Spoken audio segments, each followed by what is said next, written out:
শুভেন্দু অধিকারীর আত্মসহায়ক চন্দ্রনাথ রথের খুনে এবার বারাসাতে সিবিআই। বারাসাতের 12 নম্বর রেলগেট এলাকায় তদন্তে সিবিআই। কয়েকটি দোকানের সিসিটিভি ফুটেজ সংগ্রহ সিবিআইয়ের আধিকারিকদের।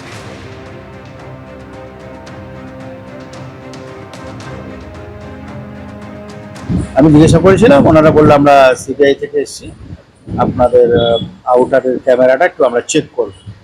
তো আমরা দেখাবো, ওনারা বাইরে গেছে, যে দেখাবে সে এসছে, এবার দেখানো হবে। কোনো কথাই হয়নি, জাস্ট আমি জিজ্ঞাসা করে ওনারা বললো আমরা সিবিআই এর লোক, এটুকুই কথা হয়েছে। মমতা ব্যানার্জি তো খুন করিয়েছে, এই জন্যই আমি আবেদন করছি শুভেন্দুবাবুকে কি আমার আনিসের ন্যায় বিচারটুকুন আপনি পাইয়ে দেন।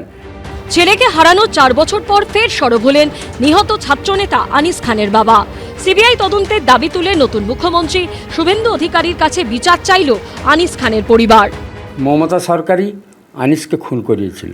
আজ নতুন সরকার যিনি হয়েছে, মহামান্য শুভেন্দু অধিকারীকে আমি কুর্নিশ জানাই। আমিও শুভেন্দু অধিকারী বাবুকে বলছি, আমি ন্যায় বিচারটুকুন যেমন আনিসের পাই, এইটুকুন আমি আপনার কাছে দাবি জানালাম।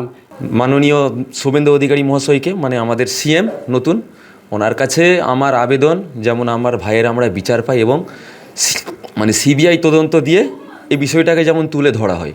মর্মান্তিক সেই দিনটা ছিল 2022-এর 18ই ফেব্রুয়ারির রাত। পরিবারের দাবি, সিভিক ভলেন্টিয়ারদের একটি দল নিয়ে বাড়িতে আসে আমতা থানার পুলিশ। তাদের মধ্যে কয়েকজন বাড়ির ভেতরে ঢুকে দোতলায় পৌঁছে যান। তারপরে উপরতলা থেকে নিচে আছড়ে পড়েন আনিস খান। রক্তাক্ত অবস্থায় তাকে নার্সিংহোমে নিয়ে গেলে মৃত ঘোষণা করা হয়। কিভাবে তিনি পড়ে গেছিলেন, তাকে কি ধাক্কা মারা হয়েছিল, ওঠে সেই প্রশ্ন।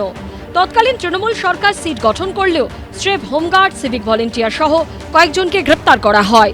পরে তারাও সবাই জামিন পেয়ে যান। এরপরই সিবিআই তদন্তের দাবি তোলে নিহতের পরিবার। মামলা গড়ায় হাইকোর্ট পর্যন্ত। যদিও সেই সময় রাজ্য সরকারের সিটের উপরেই আস্থা রাখে বিচারপতি রাজাশেখর মালথার বেঞ্চ। এবার রাজ্যে সরকার বদলেছে। এই প্রেক্ষাপটে ফের সিবিআই তদন্তের দাবিতে সরব হয়েছে আনিসের পরিবার। যে তদন্তটা মমতা ব্যানার্জির পুলিশ করে না, সেই তদন্তটা যেমন আমি নতুন সরকারকে জানাচ্ছি, শুভেন্দু অধিকারী বাবুকে, কি আমার সেই সিবিআই পুরনো তদন্ত যেমন দেওয়া হয়। যারা খুন করলো, যারা খুন করালো, তারা নির্বিঘ্ন পরিষ্কার তারা ঘুরে বেড়াচ্ছে, কিন্তু আমি ন্যায় বিচারটুকুন এখনো পাইনি। নতুন সরকারকে নিয়ে নতুন করে আশায় বুক বাঁধছে আনিসের পরিবার। সুনীত হালদারের রিপোর্ট, এবিপি আনন্দ, হাওড়া। এবিপি আনন্দ, এগিয়ে থাকে, এগিয়ে রাখে।